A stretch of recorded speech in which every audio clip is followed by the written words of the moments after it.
Hi everyone, and thanks for joining me for the full moon in Sagittarius esoteric psychic chart read.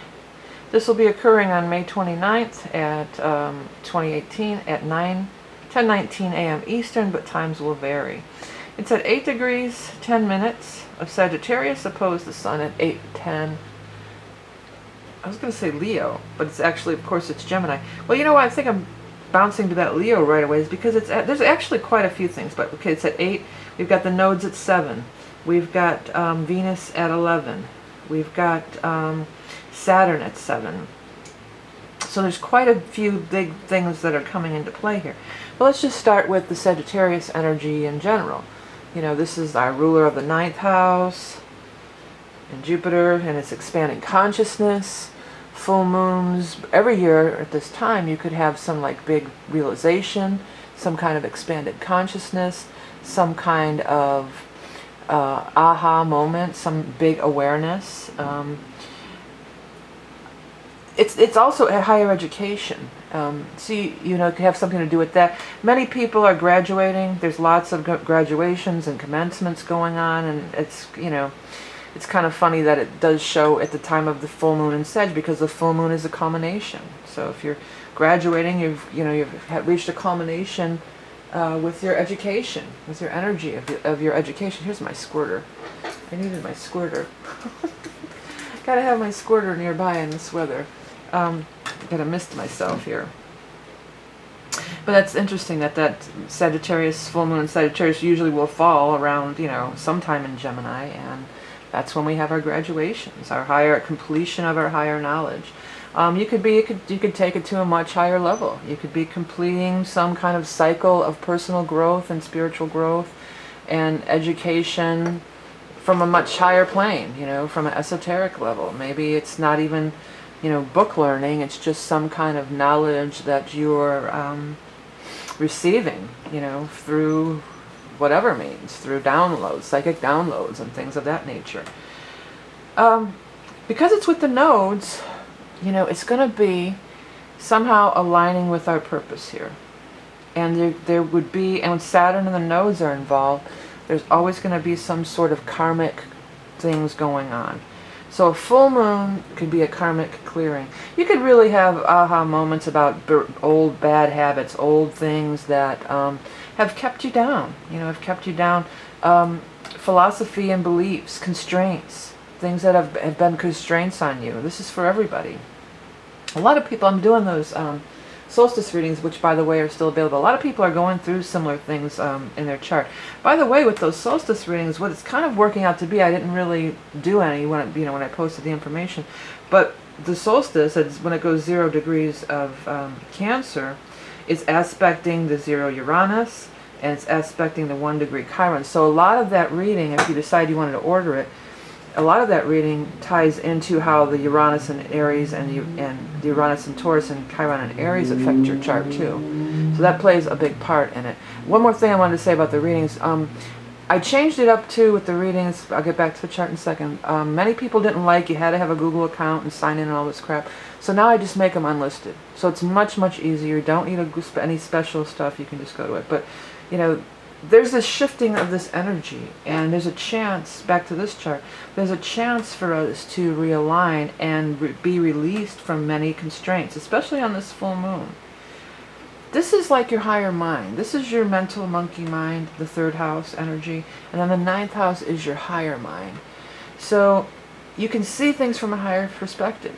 You can see how Saturn, how you've been restricted by the patriarchy or your family, or, you know, rules that were set in place by society. These are all Capricorn and Saturn type of things. And of course, I say that because Capricorn rules Saturn, and Saturn's in its own sign.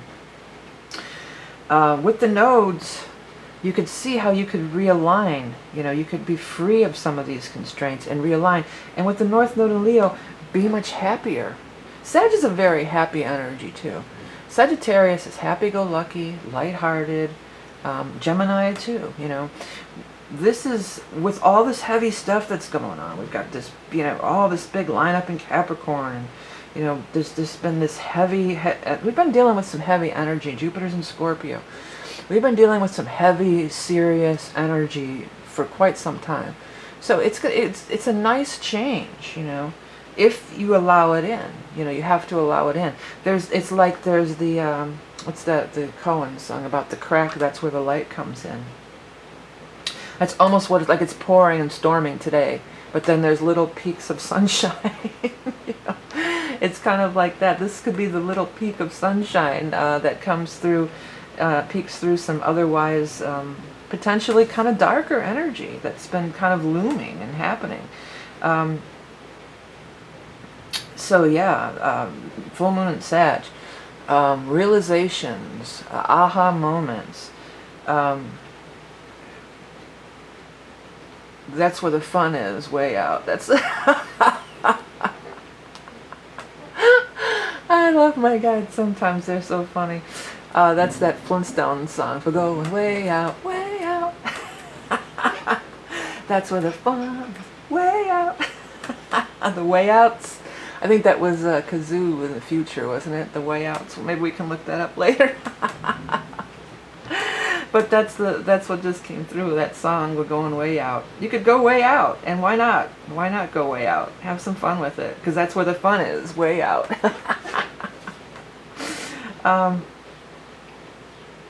And Sag is like, Leo is not way out. You know, these first houses, these first, the personal houses, I guess you call it, I can't remember the names of this stuff.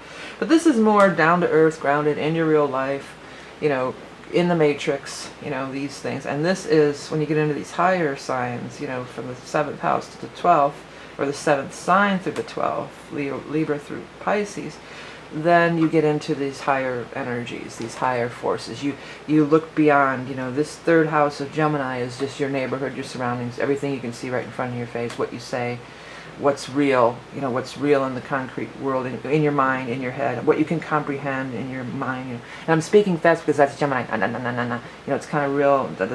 No time for, it's so, and then Sag is, you know, it's beyond that. You know, Sag goes beyond that. Sag is, okay, I've learned, it's almost like, you could use the analogy of this, like doing astrology charts or tarot or anything else.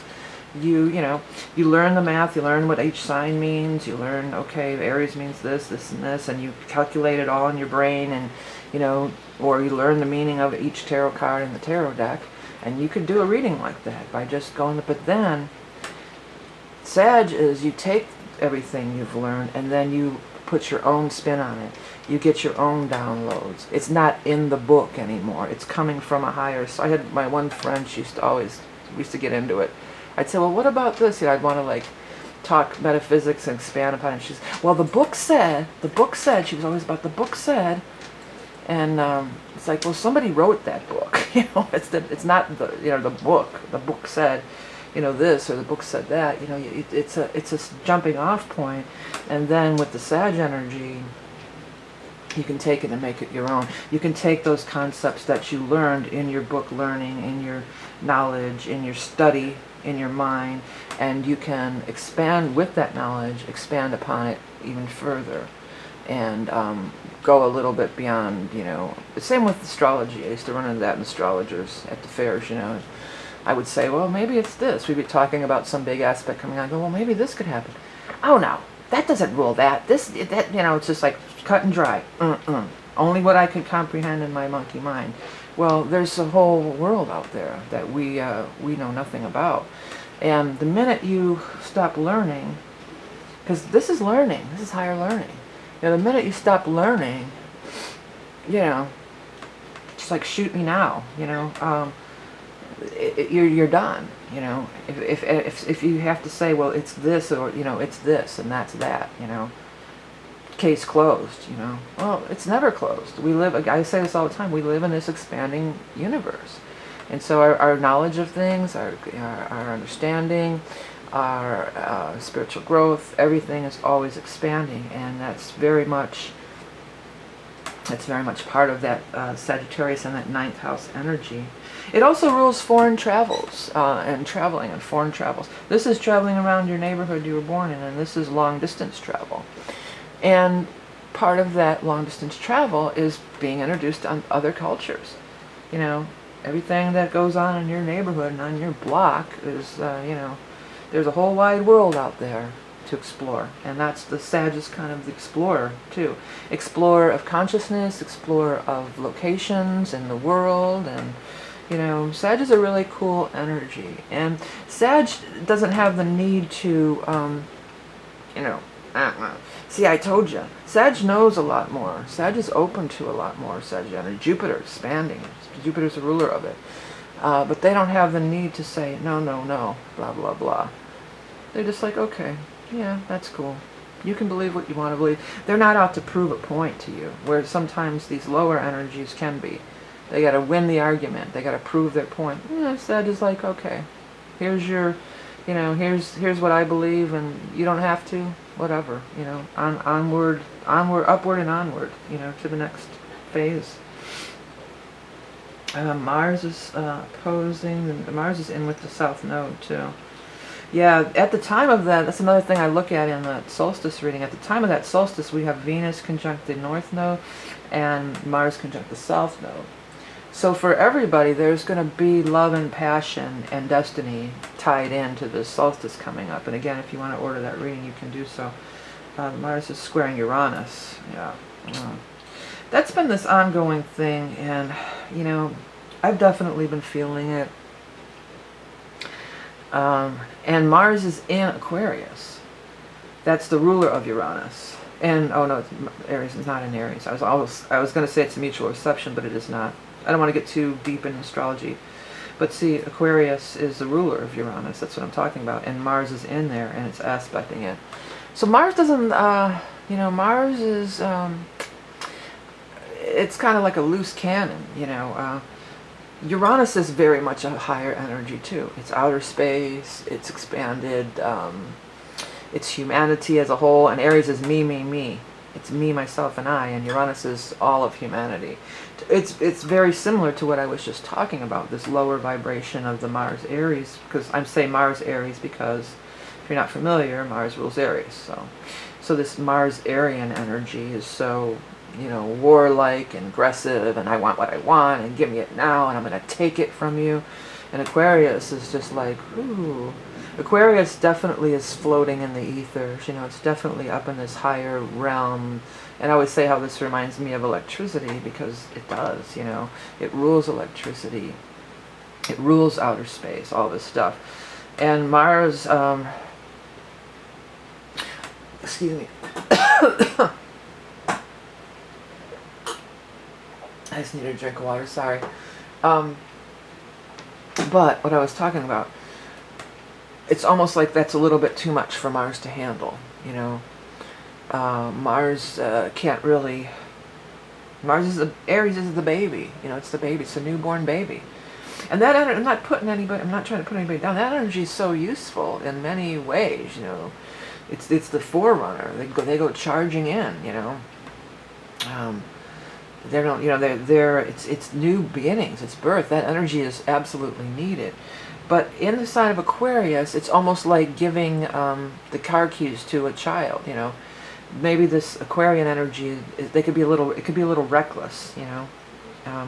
Maybe the child doesn't know how to drive a car yet, you know. Maybe they don't have that life experience or that soul experience even to really, when confronted with, the Aries would see it.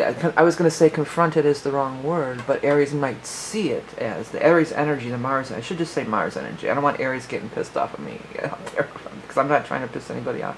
But Mars energy may see it as confrontation, you know, and everything's, you know, and it's not at all. It's just, again, with this higher comprehension thing, you know, it's this higher vibration, it's higher.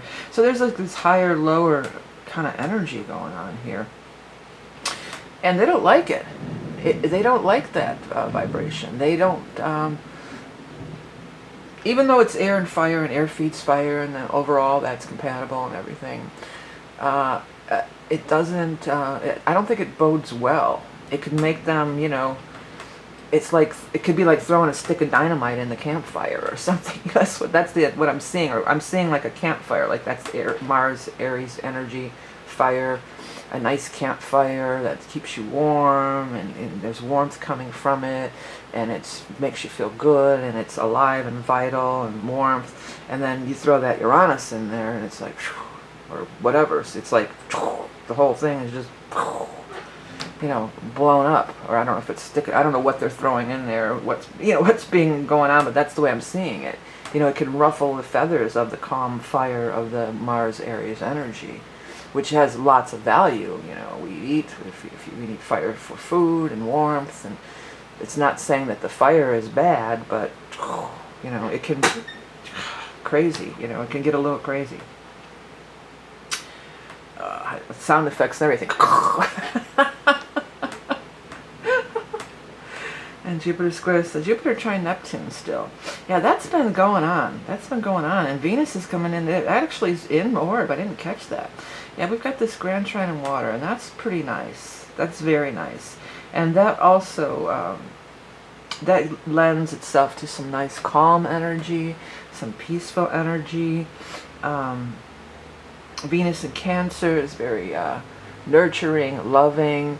It's mother's love. It's unconditional love. It's nurturing through food, big time, because Taurus, which is Venus, rules Taurus, and Cancer both are connected to food. And trine Neptune and trine Jupiter. So there's this nice, calm water grand trine happening here, and this is an ongoing aspect. This is because these are just the slower, the outer planets are the slower moving planets, so they don't, you know, change as fast as Mercury and the Moon. The Moon is the fastest, obviously. So this is ongoing, and then the Venus comes in and fills in that trine and really activates it. And then if you have something in Cancer around the mid-Cancer degrees, you know, midway through, which is between 1 and 30, you know, so midways in the teens there, that's really affecting you personally in your chart in a nice way. It should be. You know, you should be able to stay calm amidst this shifting and changing energy that's really happening with this Uranus and everything. Mercury's at 2910, so it's gonna, is it changing later that day? It should be changing later that day, or if not later that day, then the next day. I gotta grab my ephemeris real quick. This is May 29th. Yeah, in the Eastern time, it'll be later that evening at 7:49 p.m. Mercury will move into zero Gemini, into its own sign. Just like Saturn in Capricorn right now, and Neptune in Pisces right now, when they're in their own sign, you know, nice Neptune in Pisces, Saturn in Capricorn, and then Gemini and Mercury.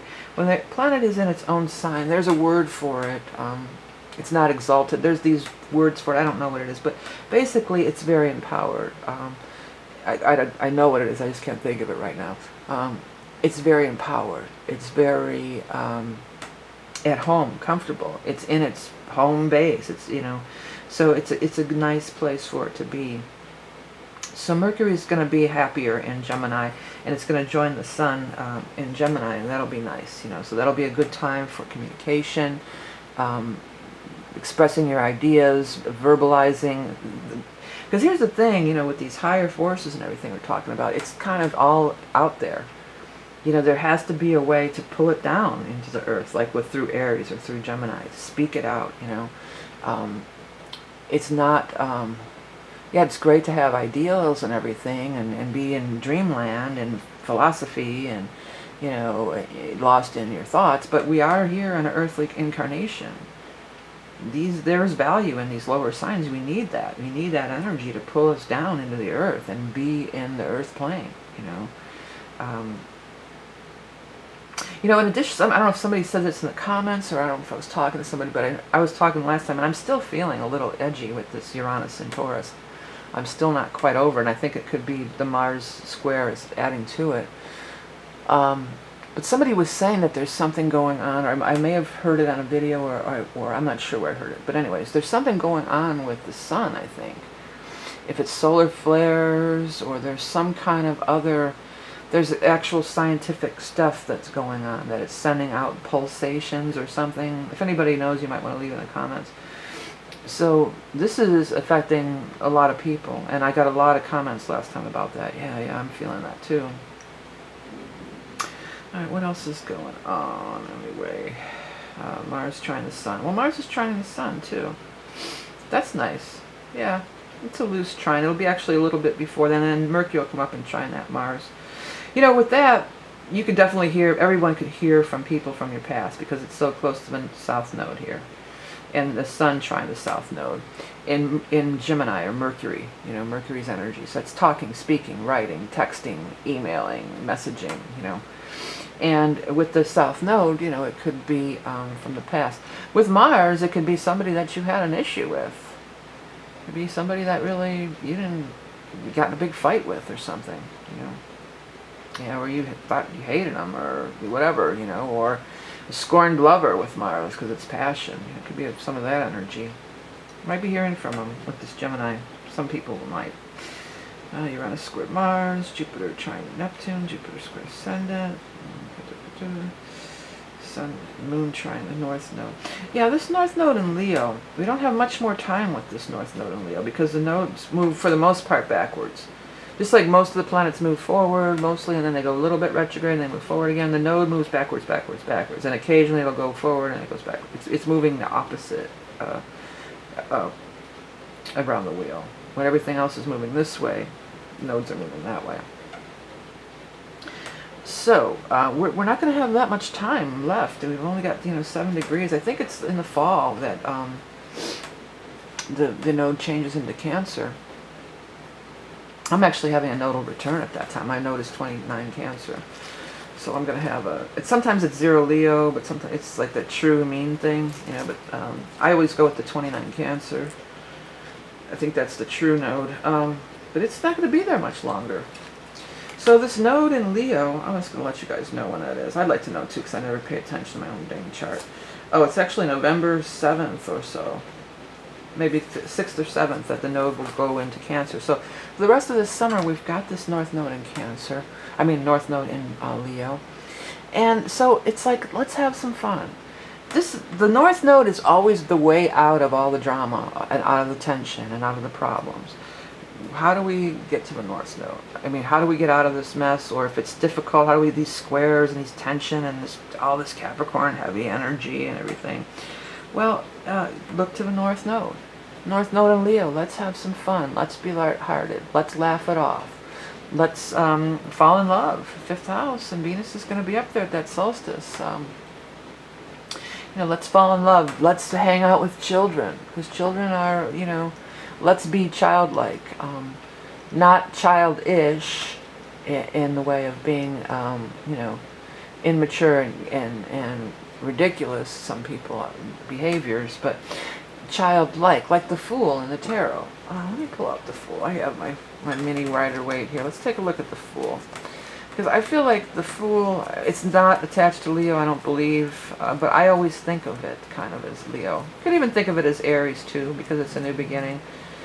But the Fool is it has this quality that Leo, the positive parts of Leo would have. This looks like this deck is, there we go. He's not carrying a bunch of baggage, The Fool carries this, and this is some Sag energy too. Like I said, Sag isn't going to stand and argue with you. Sag has has a lot of knowledge, but they're not going to stand and argue with you or try to convince you about something, There's no need to. They're past that. They're beyond that. Here we go. Let's get him in view here. But he just carries that little pack and his flower. He's got his happy little dog there. And then he's just like, yeah, he's the merry wanderer, And Sag could be considered the merry wanderer because of the travel stuff, He's the merry, happy dude. And he has trust in the universe. He doesn't have to debate everything and worry about it and argue and fight and, get into all this drama and stuff, which a lot of this energy can be, or just go off on people. Like Mars Uranus, that could be somebody that's going off, like just snapping. People could be snapping. So watch who you're poking with the stick, Try to take that Sag route. Try to take that higher realm, that higher journey. Because that's the way to, well, it's one way to go. You can do whatever you want. But that's one way. There's always multiple ways to, what was it? More than one way to do what? Skin a something. Skin a fish? Or I don't know. Anyways, let me do a quick look at my stuff here. This is my website. You can find that. You go on the readings page. That's that solstice reading. Again, it's much easier now. You don't need a special Google account. You can just click on the link. Nobody else can see it unless you give them the link. A lot of it is about the Uranus and Chiron ingresses and how it will affect your chart because the solstice is affecting it. I still have the t-shirts, I just opened it today, and Amazon does not always show all they're available. Here's the page for the astrology, and there's only 11, so one is missing. So I may just put the link to every one, down below. Let's look at the Sag one, since maybe that's the one that's missing, probably, right? I think it is. Oh no. I was going to say, let's look at the Sag one, since it's a Sag, yeah, that is the one that's missing, wouldn't you know it? I didn't even look ahead of time to see which one was missing. But of course, that's the one that's missing, because that's the one I want to show. Oh, they're all here. It's back. Okay, where is it? There it is. Let's look at it. These are these cool new astrology shirts I did. It's with the Tapestry of Life mandalas, which if you've ever watched my video, I can do a mandala for your actual chart. But here's like the Sag one, It has the mandala with all the symbols and all these keywords. Like, we should read off these keywords, because these are things that have to do with Sag full moon. Traveler, fire, optimistic, scholar, philosopher, charismatic. Is that what that says? Yeah, I can't read it. Jupiter, the archer, athletic, mutable. It does not say Sagittarius. This is for Sagittarius anywhere on it, but I think that that's cooler because it'll draw people in. What does your shirt say? Oh, what does that mean? A little conversation starter. I may do another version that has every sign written on it, but not for right now. I'm not. If you want to access that from my site, it's here. That will take you to that. And it's under the art section. And then the readings is under the readings section, and I have the regular mandalas. I might as well just show you. That's what all these colorful things are. These are done of your birth chart, So if you wanted to order any of that stuff, so do check it out. Oh, by the way, on those t-shirts, they changed the shirts too, and they're much better quality. They cut our commission way down, but it's worth it because they upgraded the shirts. So those first shirts were kind of thin and way too small. These are not.